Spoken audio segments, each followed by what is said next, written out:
Hello, everybody. Welcome back to the channel. I am the Inconsequential Runner. We have with us Coach Mark. Hello, Coach Mark. Well, hi, Darcy. Good to see you.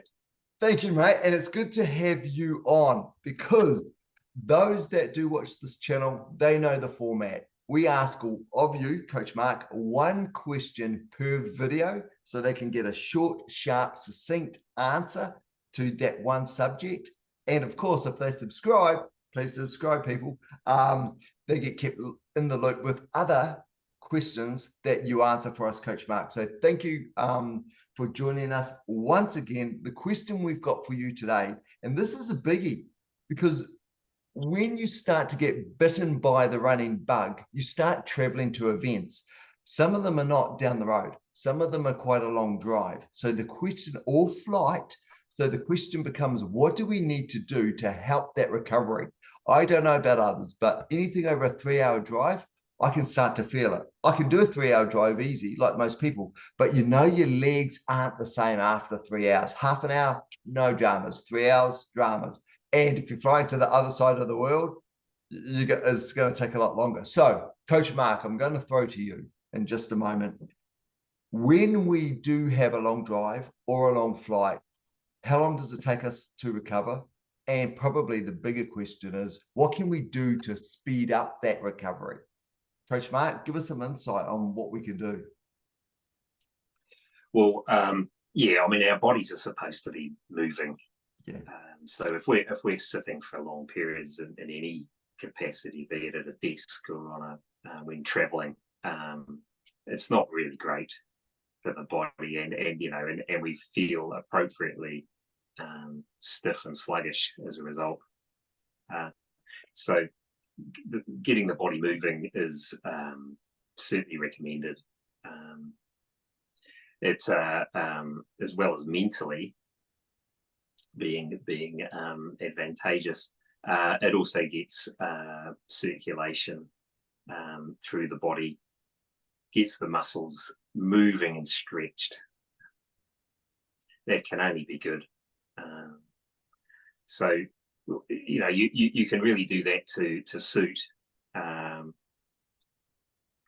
You don't really want to do anything too hard or too technical, because the body, as I say, is a bit sluggish, and you don't want to run the risk of injuring yourself by coming off a long flight or drive or whatever, and heading out for a sharp run or some reps or something.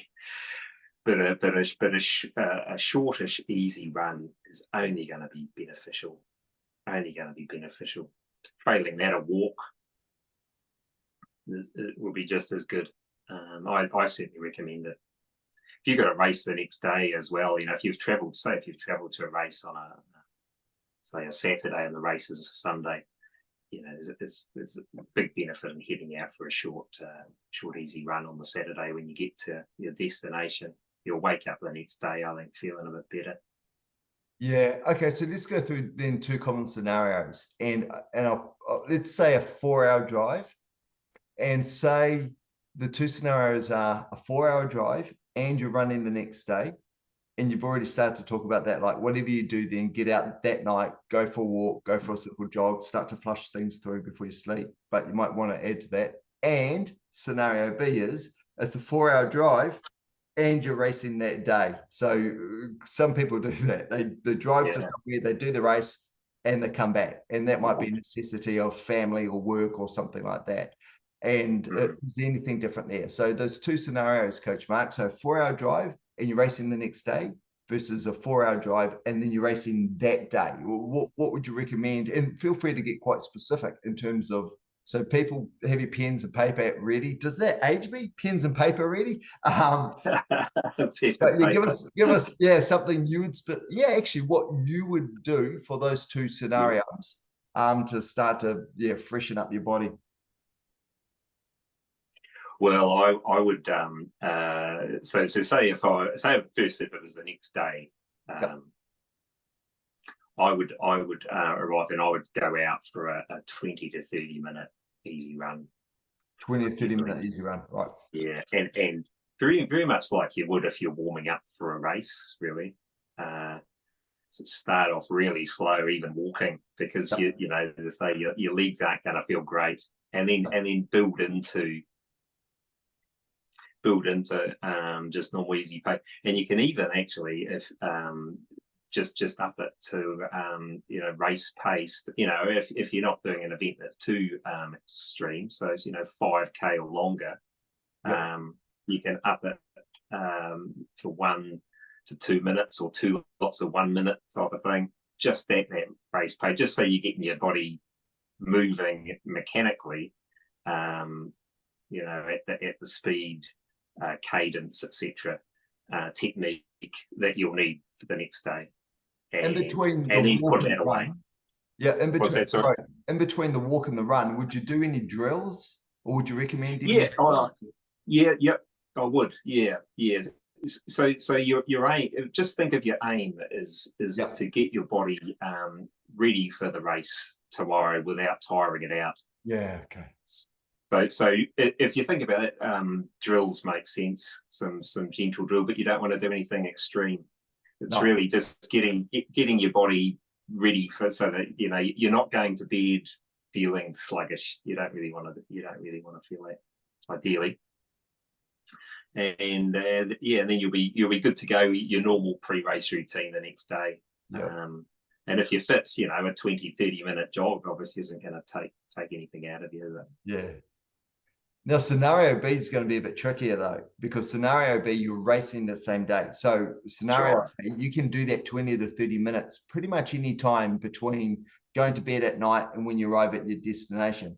Scenario B though, we've got a race we've got to get ready for. So not only would I like you to go over what would we do, and it might be that same, you know, the walk, the drills, the run, but then when do we do that in relation to the race? If the race is, say, midday and we've left at, you know, 4 in the morning and we got there at 8, oh no, that's ridiculous, my wife would kill me. If we left at 6 in the morning, she still wouldn't come, would she? If we left at 6 in the morning, we got there at 10 and the race is at 12, is there then a time we'd do the walk, drills, run in relation to the race? I don't know. Or would we do something different? What would you do in that scenario, Coach Mark? So you've turned up at 10 after a 4-hour drive, the race is at 12. What would you do? How would that 2-hour window look like for you? Yes. So if it's within 2 hours, I would just build it into my warm-up. So my warm-up might be a little bit longer. Right. But I wouldn't go for a jog and then go and sit down again and then warm up again. If it's within 2 hours, I would just, you know, and I would feel probably pretty terrible at the start of my warm up. Yeah. Comparatively, that if I just gone down the road, but I'd just take longer over it, and I might, you know, again start the warm up at the effort that feels comfortable. So that, again, that might be a walk to start with for 5 minutes, into a jog. You know, it might take you 10 minutes to actually get moving properly, and then running. But I would again, you know, use your normal warm up time, and it maybe add a little bit on at the beginning to get to the point that you feel you can warm up, essentially. Right. So let me see if your normal warm up is, say, a half an hour routine, you might, if it's going to take you 10 minutes to get good enough to do that half an hour routine, then you're obviously talking, it's a 40-minute warm up now, with that first 10-minute block to just get your legs and probably your mindset in a position where you can actually do a decent warm up. And of course, you're not bookmarking. You put in those two things, you pre-warm up and your warm up. If I can separate them, I shouldn't. But as one package, you're doing that just literally pre-race, as opposed to get out of the car, go for a run, and then cool down half an hour later, an hour later, then you start your warm up. Don't recommend that. Just no. You know, you always think so. Come the start of the race, you want to be here, you know, peak, you know, ready to go. And when you start your warm up, you could be here, down here, you know, you might be down here. So you know, you just bridge that gap. over the time. So how you feel when you step out of the car doesn't matter. If don't let that phase you. Just go through your normal warm up a bit longer than normal, and you'll still get to here come race time. That's the key. This is gosh, I don't mean to throw a gnarly question to you, but I'm about to, and feel free to say, or just answer however you want, because there probably wouldn't be a huge amount of data about this. And this is my question: if it's a long flight, say 10 hours plus, and we know what we should be doing during the flights in terms of staying hydrated, stand up as much as you can.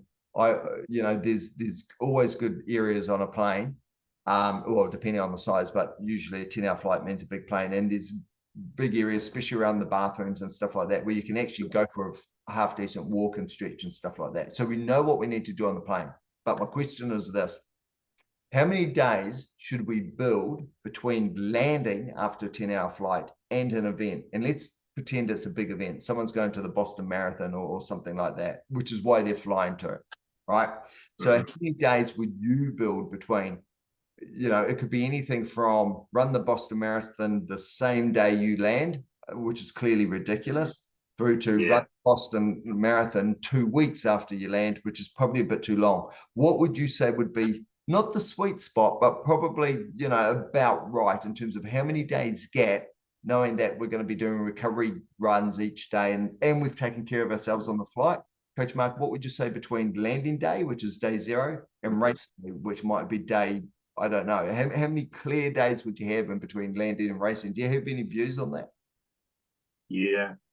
Well, yeah, you said what you do on the flight certainly affects that. So keeping moving, hydrated, not drinking too much alcohol, plenty of sleep, all that sort of stuff will help that. The big factor, I think, is jet lag. If you're traveling 10 hours, I would say 4 days would be a 4 days. So you land on day 0, and then you've got 3 clear days or 4 clear days before race day? Land on the day, 3 clear days, and the next day. Perfect. Perfect. Yeah, I've done that before, and I felt fine come the 4th day. Yeah, thank you, Coach Mark, because that's the thing we want to know. Because if we're traveling, 10 hours or whatever, or even a bit longer to a big event, you've put so much time and effort into it. You don't want to sort of shortchange your recovery from that flight. That's going to take away from that performance, because you've paid for it, you've done all the training, and I have heard of some people really shortchanging themselves in racing, not the next day, but the day after, which would only be 1 clear day. You're saying 3 clear days, so an extra couple of days. Why wouldn't you? So, thanks, Coach Mark. No.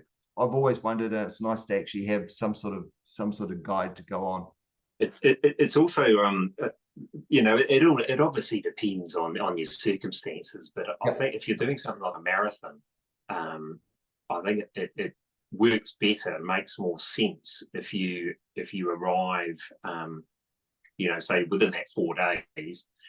If you have most of your time of your holiday after the marathon rather than before the marathon, if you see what I mean. Yeah.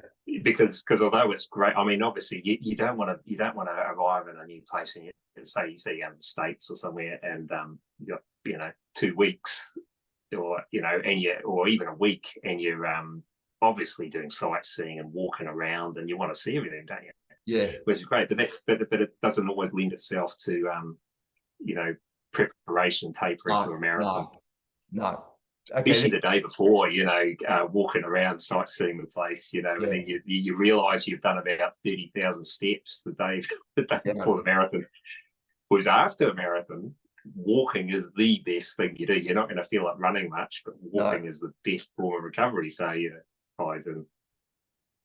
Okay, that's a really great point. So if you're going on the trip, you're taking your partner or your family, or even just yourself, and you want to go sightseeing, focus on your run first, so you can focus on that, get it done, and then you can you're unleashed to do all the sightseeing stuff, and that won't interfere with your taper. Where if you go overseas and it's 2 weeks or 3 weeks and your run's the last thing, you're going to be constantly thinking about it, the things you might be doing might be not conducive to the perfect taper for the run, stuff like that. So do the run first. Think about that as your savory meal, and then all the sweet stuff comes afterwards. And Yeah, I that's suppose right. you could get into the local fair, in terms of eating what you want to eat as Well, part of yeah, the recovery, that's walking right. around. Yeah, you can unleash yourself. That's a great tip. Yeah. Thank you, Coach Mark. Mm. And I think just to wrap this up now, I think that's the value. Here we go. I'm doing a shout out for you, Coach Mark. This is the sort of value a coach can offer. Coaches aren't just good coaches like yourself, Coach Mark, aren't just about training plans in terms of run this on this day and da. Coaches, good coaches, are experienced enough that they can give you a lot of insight when you're about to travel to a race about all the other things that you need to do and the things you need to consider. So if you want to reach out to Coach Mark, his details are in the show notes below. Otherwise, Coach Mark, thank you so much again for coming on, asking a quick question. I know the question we're going to be asking next time, and that is on aqua jogging. So we'll catch up on the benefits and how to with aqua jogging. I know it's on my list of things to do. I need to do it and find out what it's all about. But Coach Mark, you're going to give us the insights first. So if you, as you're watching this and you've got to this point, firstly, thank you so much for making it through to this point. We appreciate it. Hit subscribe, hit like. If Coach Mark has shared any good information, that's the only way you hit like. It's paid back. There's no other debt. It's free and it's good for us. We love it, of course. And we'll catch you at the next one. Coach Mark, thank you so much. My pleasure. All right, catch up soon.